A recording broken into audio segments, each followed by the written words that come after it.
My biggest struggle right now is that I'm using natural light. I always use natural light to shoot my videos, but right now the sun is moving very fast. And so I've been moving around the house trying to find spots in which I can shoot a video without looking too bright. And hopefully this doesn't get ruined. But anyways, last year was one of those difficult years of my life. At least once a year, I have some quarter-life crisis in which I ask myself, is what you're doing right now making you happy? What could potentially make you happy? What can you do with your life? So I'm constantly caught on that wheel of going good, and then being like questioning everything around me, which I love about myself because it makes me think deeper about what it is that I want, but at the same time, it can be an extremely depressing place to be.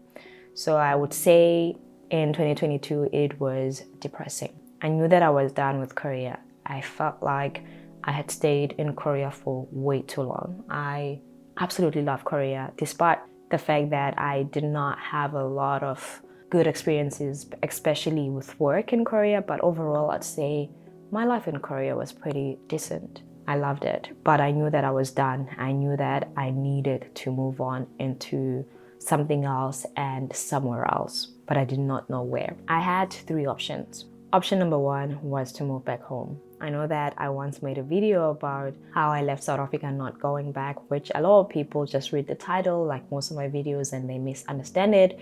And then they come to me guns blazing, ready to fight about how ungrateful I am and how I'm pretending like I'm better than South Africa because I'm not there. But I'm like, you didn't even watch the video, which is why you don't even know what I say in the actual video.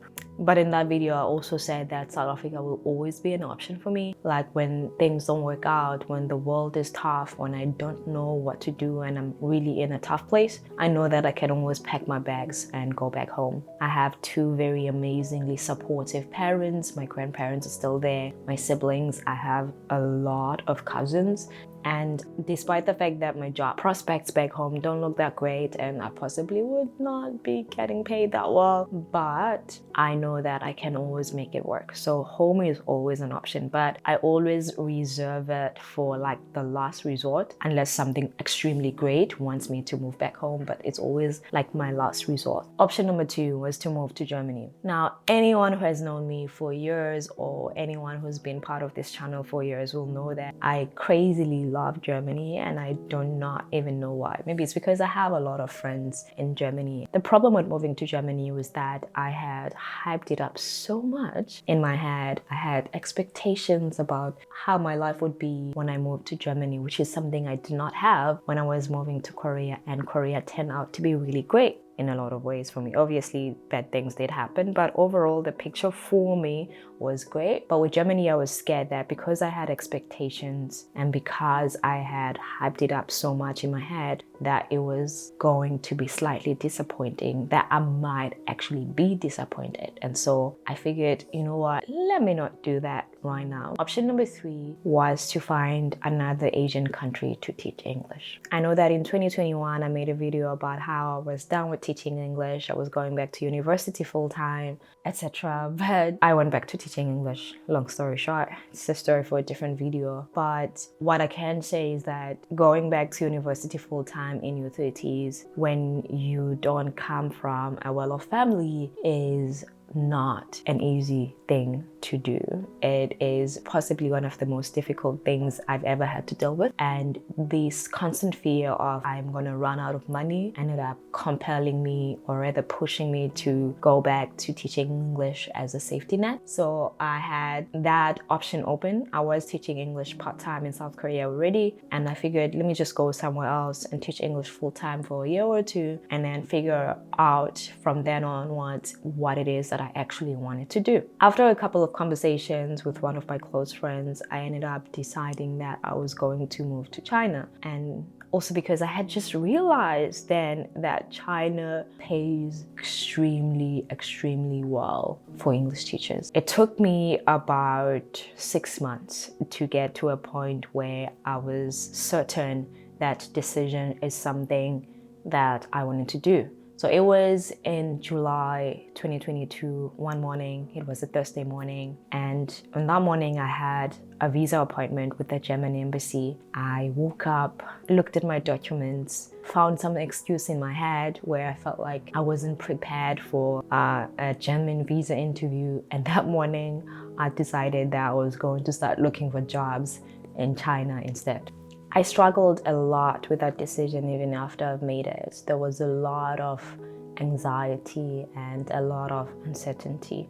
Then added layers of worry brought by the stringent COVID measures that China had in 2022. The journey was an exercise of patience and a lot of preparation. Before I'd even left Korea, before I even set foot in China, I had to navigate a maze of health checks, paperwork, and quarantine requirements. The Chinese government had implemented a strict entry protocol that included multiple COVID tests, health declarations, and a 10-day quarantine upon arrival. The COVID tests were the most stressful thing for me because I had a COVID history.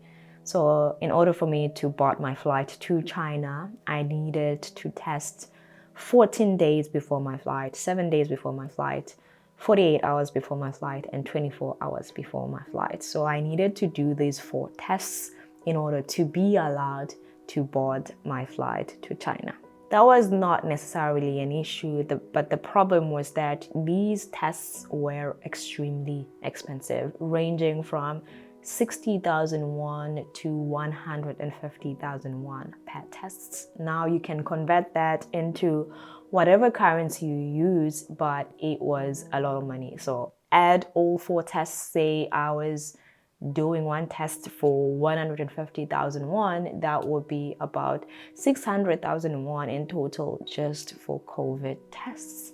I also ended up booking a flight to China even before I had a job in China. The first thing that I had was a flight ticket and no job because it was extremely difficult to find flights to China. They were extremely difficult to come by because every single time there would be a person on a flight who had COVID, then that entire airline would not be allowed to fly for maybe a couple of weeks. Not only that, China was only allowing direct flights, so if your flight had a layover, you were not allowed to fly to China.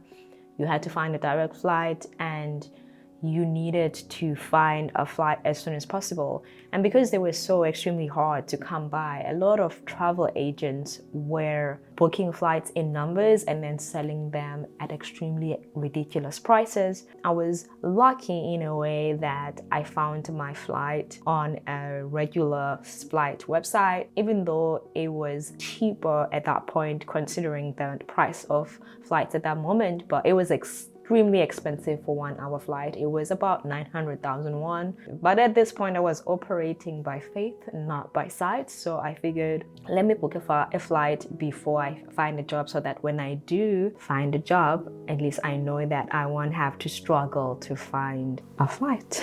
Despite that, things kind of worked out because I did get a job just in time before my flight, got my visa, I got my visa maybe 4 days before I was supposed to fly out, and asked one of my friends to accompany me from Busan to Seoul. I left Busan without saying goodbye to a lot of people because there was just too much uncertainty about whether or not I was going to be able to leave. And I did not want to tell people because I didn't want anybody to ask me, hey, I thought you were going to leave and go to China. Why are you still around Busan or even Korea for that matter? So I only told 3 people in total that I was going to leave. One person was the person who accompanied me from Busan to Seoul, and 2 other people were my really close friends that I just had to tell because telling them this made me feel better, made me feel less anxious. So then we took my bags and went to Seoul. I think I'll always look back at that decision of moving to China as maybe one of the craziest, stupid decisions I've ever had to make in my whole life. And I didn't have to make it.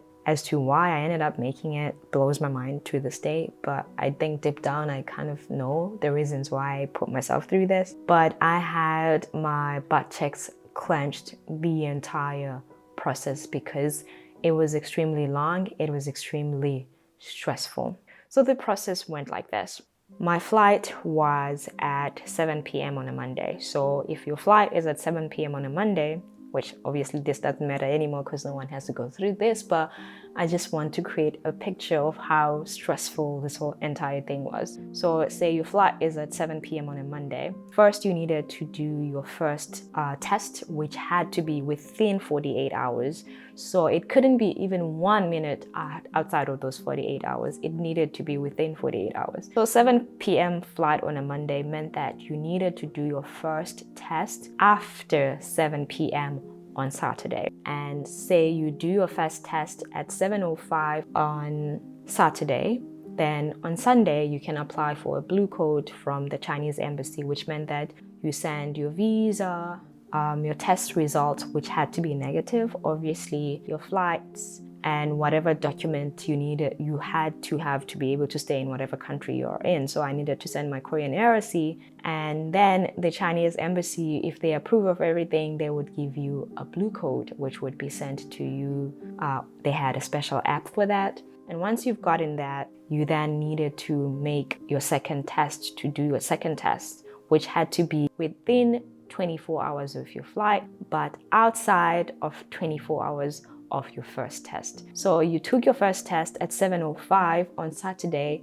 Your second test had to be after 7:05 on Sunday, or even you could even do it on Monday morning, even though your flight wasn't the same day, as long as you get your results before you are meant to fly. So then once you've gotten that, you have your 2 tests had to be negative, and then you had your blue code. You had to get to the airport early because flights were difficult to come by, so airlines were overbooking flights. So certain people would get to the airport late and they would end up losing their seats. So people had to get to the airport extremely early in order to secure the seats that they've already paid for, because if you don't get on that flight, that means you have to do the whole testing process all over again. Once you are at the airport, you had to do some other online survey thing in order to get a yellow code. And then after that, you needed to apply for a health declaration in which you can get a black code. And then once everything has worked out, you are off to whatever Chinese city you go to, and then you are subjected to a 10-day quarantine. So it was an extremely hideously stressful, anxiety-inducing process which nobody had to go through, but for some reason I ended up putting myself through that. I had given up my apartment in Busan, which meant that if for whatever reason the whole thing didn't work out, I didn't have a place to stay, I didn't have a job, then my visa would expire in 14 days. I was stressed. And by the way, to test, you needed to do your 2 tests, 48-hour test and 24-hour test in 2 different hospitals. And not only were these hospitals different, they needed to also be designated by the Chinese embassy in Korea as testing hospitals. And both of them had to use 2 different testing agents. So you needed to make sure that every single detail is correct, because one thing could just mess up the entire thing. So my first hospital was St. Mary's in Incheon, and I was accompanied by one of my friends because I was so scared of the fact that they would find out that I had COVID before. I ended up giving my friend's number to be sent the test results. We went there at like past 7. Test was very easy, very quick, but I had to ask all the questions like, what testing agent are you using? So I can know when going to the next hospital to make sure that they were using a different testing agent. So we tested after 7, went back to my hotel where we were both staying, and I couldn't sleep. The next morning, my friend, who's a praying woman, woke up so relaxed, and she was singing and opening the windows and like singing her worship songs. And I was just there being like, man, I would do a lot of things right now to be in that position of relaxation and not having to worry about what the hell is going to happen in my life. But for some reason, I've decided to put myself through one of the most painful processes in the whole universe. The first thing that I woke up and said to her was, did you get my results? And She turned around and looked at me and said, yes, I did get your results around midnight last night. And I said, what did they say? She looked at me and sighed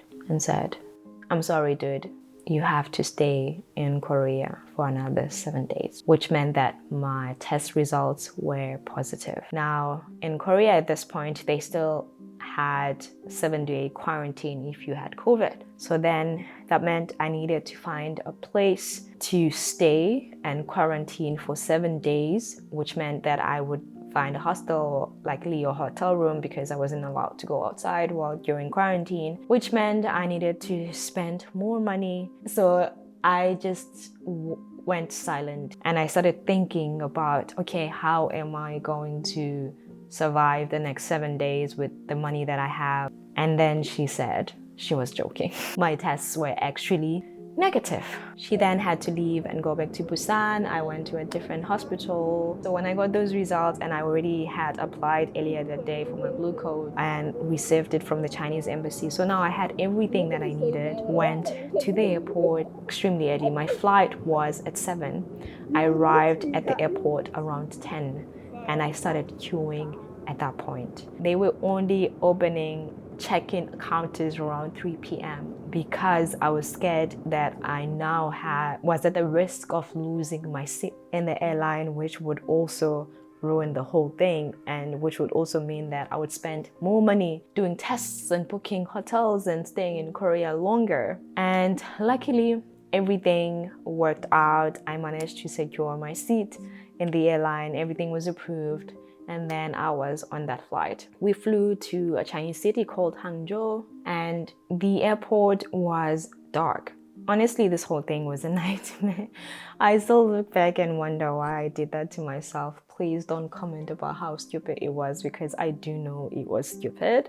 The airport was the darkest airport I've ever seen. It felt like a slaughterhouse more than anything. I wish I had taken videos, but I was too scared to even have my phone in my hand because it was such a stressful situation. And it felt like, honestly, we were walking ourselves into death. After that, they put us into a bus without telling us where we were going. And we were on that bus for maybe approximately an hour or two. I don't remember, but it was a really long bus ride, not knowing where we were going. And then after those 2 hours, we were outside a hotel. The elevator was covered on the walls, on the floor. The corridors, passages were also covered. And they had chairs outside every hotel room, which was where they would be putting food and everything that they were supplying you with, because you couldn't get close to anybody. I got into my hotel room, which was, to my relief, extremely big, but it was kind of slightly dirty. You could tell that a lot of people had been there. And so even when I was inside, I was like, oh, why does this hotel look like it has a disease? But yeah, got into this hotel room. They had snacks already prepared for us. At that point, I just felt relieved to be in China, even though I knew that the next 10 days would also be stressful, because I didn't know if I really did not have COVID, or that the tests I had done in Korea did not detect the fact that I had COVID, and then I might be sent to some Chinese camp to spend the next eternity if they think that, or if they find that I had COVID. Once I got into the hotel, I was able to check on Google Maps where I was. And even though I initially thought I would be quarantining in Hangzhou because I arrived in Hangzhou, but I realized in that moment that I was in a different Chinese city called Ningbo. We were not allowed to order any food in. So the only thing we were allowed to have delivered in our hotel rooms were SIM cards, nothing else. So we had meals delivered 3 times a day. So hotel staff clad in protective gear would deliver my meals outside my door every single day while minimizing close interactions. So they would knock once and then they would leave the food on the chair outside my door. And once I've done eating, I would also have to put my food back into these specific plastic bags and then put it outside my door because I wasn't allowed to be in close interaction with anybody. I am an introvert, so being alone wasn't hard, but there were moments where I craved human interaction.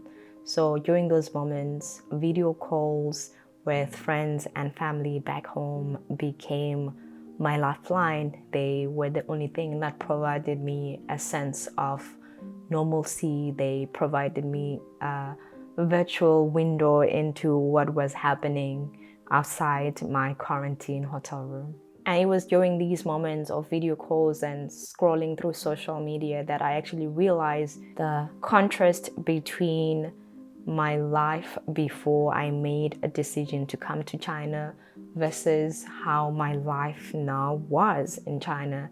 It made me realize just how much freedom I had prior, and now I was confined to a hotel room with no human interaction, couldn't even control what I eat. In South Korea, I had grown accustomed to a less stringent regime in which mask wearing and social distancing were recommended but not universally enforced. Like, you could go to a lot of places without wearing your mask. I think at that point, the only places in Korea in which you were required to wear a mask were indoors. And now I had intentionally brought myself into a place that didn't give me the same freedom. While my loved ones were sharing stories of maskless gatherings and a semblance of pre-pandemic life, I was living in a parallel universe in which caution and containment were paramount. I got tested almost every single day for those 10 days that I was there. I think the only day I never got tested was day 8 or day 9. But there was one day in which I didn't get tested. And the tests were also stressful. Not the actual test, because it was easy. They didn't put it through your nose. They would just like swab your mouth.